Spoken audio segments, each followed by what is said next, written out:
que tener en cuenta que el Ministerio de Salud de la Nación estableció una serie de lo que se llaman criterios epidemiológicos, ¿no? Criterios, que serían situaciones en las cuales se debe realizar un hisopado para diagnosticar SARS-CoV-2, ¿no? Para diagnosticar COVID. Uno, para hisoparse, tiene que ser lo que se llama un caso sospechoso, es decir, tiene que tener algún síntoma, ¿sí?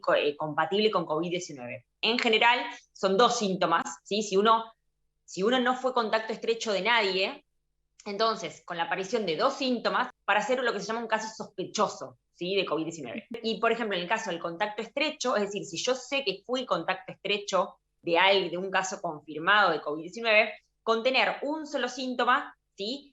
Se puede diagnosticar por lo que se llama nexo epidemiológico, ¿sí? O sea, simplemente por tener un síntoma, pero saber que es contacto estrecho, entonces se da como COVID positivo. Eso es lo que aconseja el Ministerio de Salud de la Nación, no significa que todas las provincias lo hayan acatado, es decir, te pueden hisopar o no, ¿sí? Si no te hisopan ya te consideran COVID positivo, esto siempre y cuando haya sido contacto estrecho, ¿sí?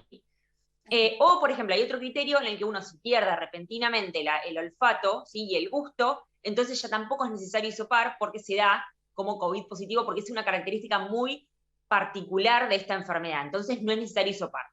Lo que tenemos que tener en cuenta es que uno no se va a hisopar porque sí. O sea, si yo no tengo síntomas y me quiero ir a hisopar, es probable que no se hisope, ¿sí? Porque no tiene sentido, ¿sí? Si yo no tengo síntomas y no fui contacto estrecho de nadie, entonces puede ser que el test me dé negativo y sin embargo estar incubando la enfermedad, pero que todavía no haya suficiente virus como para ser detectado, ¿sí? El problema es ante el negativo de ese test, ¿no? Si yo no tengo síntomas y me piden la PCR para entrar otra vez a mi trabajo, no significa que no esté incubando la enfermedad. Entonces, muchas personas se relajan con ese negativo, ¿sí?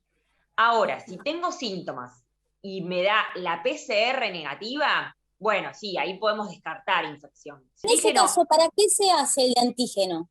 Porque si te da positivo y tengo síntomas, entonces es una forma rápida de detectar a los casos positivos. El problema es el negativo con síntomas. Claro. El problema es el negativo con síntomas, porque si es negativo pero sigo teniendo síntomas, entonces ahí hay que hacer una PCR, ¿sí? Para poder descartar COVID-19. Hay que entrenar también y hacerle entender a las personas que un test de antígeno negativo no descarta COVID, ¿sí? ¿Qué es lo que ocurre también en programas de televisión? Es decir, que se hacen a mansalva test, es decir, se utilizan los test para una persona sin síntomas y no tiene mucho sentido, ¿sí? Porque, porque puede ser esto, ¿no? Que esté incubando la enfermedad y que todavía no sea positivo. Eso de barbijo, ¿cuánto tiempo o qué grado de sanidad puede dar un barbijo después de estar 2 horas en contacto tal vez con un positivo?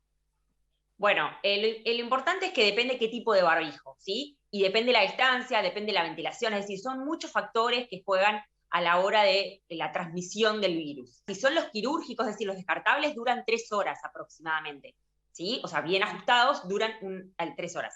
Los de algodón duran hasta que se humedezcan, ¿sí? O sea que puede ser un poquito más. Y son reutilizables aparte, ¿no? Uno los puede lavar y listo. Por ejemplo, los del CONICET, los Atom Protect, esos duran hasta 8 horas y después recién hay que lavarlos, y se pueden usar 15 veces con esas propiedades antivirales, ¿sí? Después se puede utilizar como un barbijo común, pero se puede usar hasta 8 horas seguidas, ¿sí? Hasta volverlo a lavar.